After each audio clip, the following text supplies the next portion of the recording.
जय श्री राम भैया, कैसे हैं आप सब? आशा करते बहुत अच्छा हुई हैं।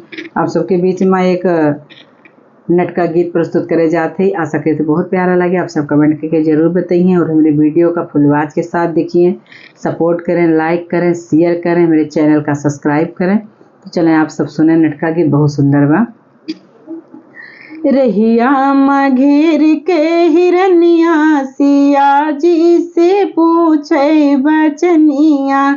रहिया घेर के हिरनिया, सिया जी से पूछे बचनिया।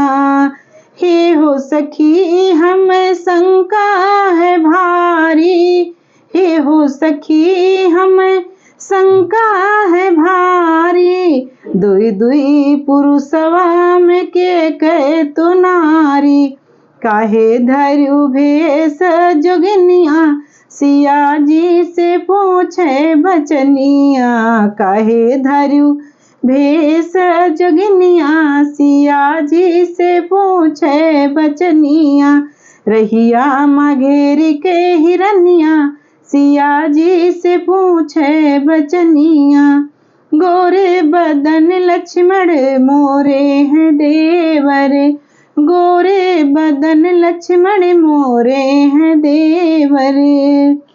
मोरे हरि सामरे बदनिया, सिया जी से पूछे बचनिया।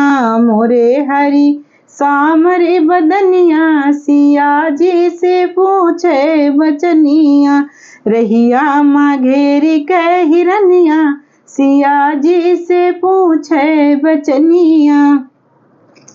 माता के कई भला नाही कीना, माता के कई भला नाही कीना।